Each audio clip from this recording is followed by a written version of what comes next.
War is hell no matter where you're stationed, but it's no secret that some units in the Grand Army of the Republic had it better than others. At the beginning of the Clone Wars, Republic military leadership divided the galaxy into 20 oversectors, assigning one to each of the JAR's sector armies. Each sector army operated primarily within these oversectors, directing campaigns against separatist worlds and organizing the defenses of Republic worlds within their spheres of influence. Naturally, this gave some sector armies an easier job than others. In this video, we're going to be talking about one sector army in particular and why its Thankless clone battalion suffered more than all the others.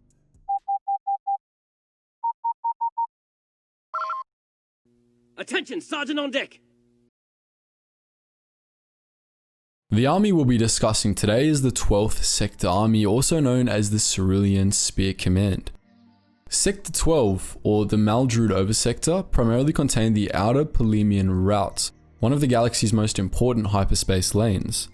During the Clone Wars, this sector was crucial as it housed both the Separatist capital on Raxus Secundus and the Foundry of the Confederacy, an industrial region that was the driving force behind the Separatist war machine. The 12th Sector Army was given the unenviable task of capturing those crucial targets. Commanded by Moff Thurbon from the sector headquarters on Lantilles, the 12th Sector Army had very little friendly space under its purview.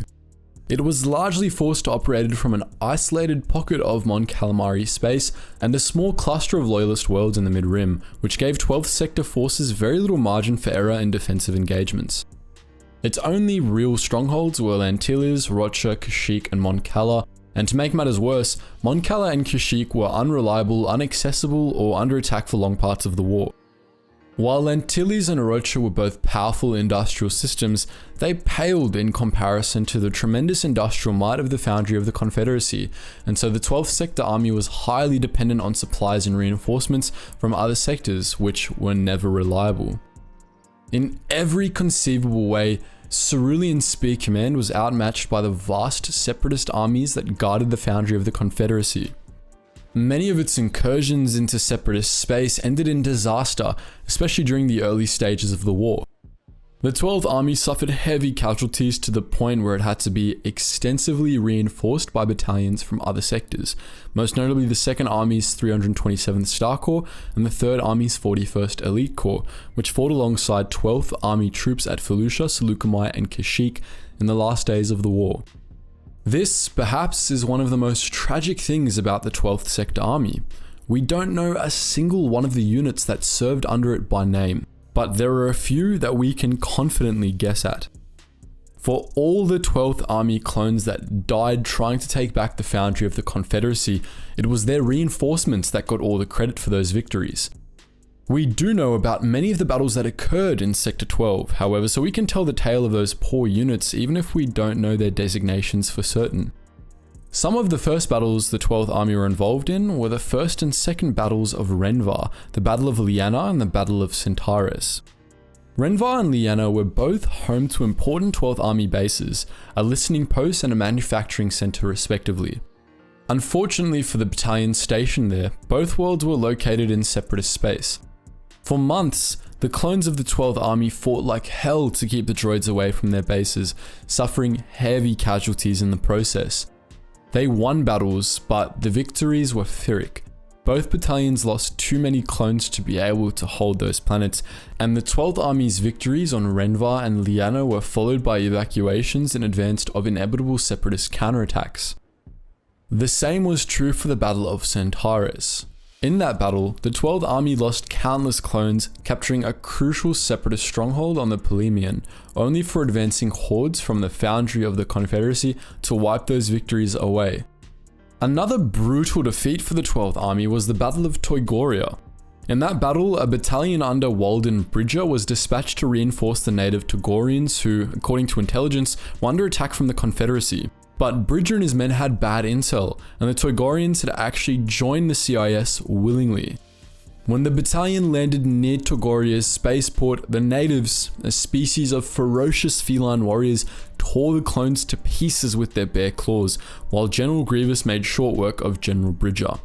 Few, if any, clones survived. Mon Cala was the site of two major battles between the loyalist Mon Calamari and the separatist Quarren, and in both battles, it can be safely assumed that the clone scuba troopers who assisted were from the 12th Army. All things considered, the first of those battles didn't go too badly for the Republic, but the second was a nightmare until the very end. Nearly all of the clones deployed under Commander Monk died in the Battle of Mon Cala, many in terrible ways. It's one thing just to get shot, but it's entirely another thing to get fried by a Hydroid Medusa or to have Rift Tamsin literally bite your head off. Unfortunately for Monk's men, those fates befell many clones in that battle. The Republic ultimately won the day on Mon Cala, but as far as the 12th Army was concerned, it might as well have lost, as very few clones survived.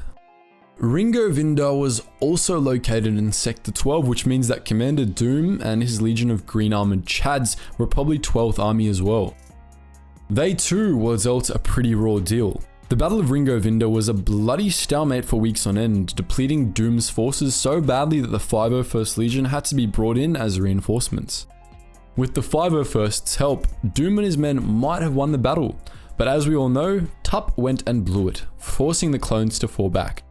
We don't know how the Battle of Ringo Vinda ended, but all things considered, the Republic probably lost, and the 12th Army probably lost a lot more men. For most of the Clone Wars, the 12th Army had been locked in a permanent stalemate, a struggle between clone battalions sent from Lantilles and droid hordes dispatched from Centaurus. But with the onset of the Outer Rim sieges, this stalemate broke. At last, the 12th Army saw a bit of luck and Sector 12 became the heart of the Felucia Theatre, one of the Republic's points of focus during the sieges. The 12th Army fought in many battles there, including the Battle of Boz Pitti, the opening salvo of the Outer Rim sieges, and also the battles at Delalt, Belderone, Ossus, Mokana, Tula, and Kashyyyk. But those conflicts paled in comparison to the true hotspots of the Felucia Theatre. During the Outer Rim sieges, the 12th Army had the most daunting task of all. It had to recapture Felucia and Saleucami, two of the three planets that the Supreme Chancellor considered top priority. Neither of those battles were particularly fun for the men of the 12th. Saleucami was another Techno-Union bastion, and as the Republic discovered shortly before the Outer Rim sieges, it had a sinister secret. The Confederacy was growing its own clone army there. Early in the sieges, the Republic sent a massive force to stop these separatist clones, including the 327th Star Corps, the 91st Mobile Reconnaissance Corps, and a majority of the 12th Army. The clones and their Jedi generals managed to surround the Morgukai Shadow Army, as the separatist clones were called, but for months on end, they were unable to get close to their base. The siege of Saleucami was a stalemate for nearly 5 months. The Morgukai Shadow Army was composed of elite Nikto clones armed with lightsaber-resistant Cortosis weapons and trained by the Anzati, some of the galaxy's deadliest assassins. Their base on Saleucami might as well have been a meat grinder for the 12th Army.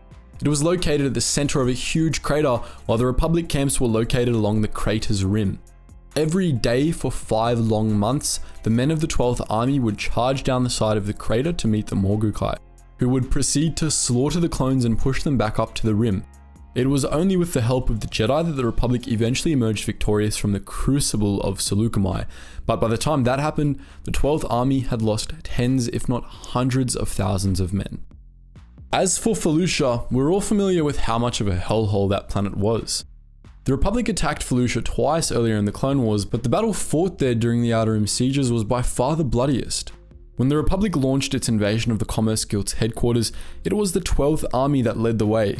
If you remember the Felucia mission from Battlefront 2, you might recall that the 501st was sent to Felucia to relieve the 182nd Legion, and that unit was likely a part of the 12th Army.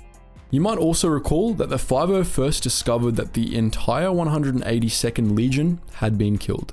The 12th Army was wholly unprepared for combat on Felucia. On top of having armies of droids to deal with, they were faced with unfamiliar jungles, flesh-eating plagues, nightmarish nocturnal predators, and vicious accolades released by the Commerce Guild. It's unknown if any of the clones from the 12th Army even as much as survived the battle. Their reinforcements, the 327th Star Corps and a detachment from the 501st Legion, led the charge in the latter half of the battle. The Republic did win the Battle of Felucia, but as possible, none of the men of the 12th Army lived to see it. This is by no means a complete list of all the battles units from the 12th Army fought in. In fact, there are many more we're aware of, most of which went similarly well for our poor clones. The 501st Legion may have claimed to have suffered the worst of the Clone Wars, but in reality, that somber award goes to the 12th Sector Army. The Thankless Battalions of Cerulean Spear Command suffered defeat after defeat, and on top of that, they had to deal with negligible supply lines, one of the most heavily fortified pockets of Separatist space, and worst of all, reinforcements that took all of the glory. So that's the story of the 12th Sector Army, the clone battalions that suffered the most. But what do you think? Would you like to hear of the clones who saw the best of the war next? Feel free to post your thoughts in the comments section below. As always guys, just before you go, if you want access to some exclusive content and a behind the scenes Discord invite, then do consider donating to the Patreon. If you like the music we use in our videos, in this video and in our recent ones, and you want to use some of that music for your creative projects, check out our Relax Jack music channel. If you just want to join the wider Geetsly's community, check us out on Discord and our Gary's mod. Anyways guys, as always, thank you so much for watching, and I hope to see you in the next video.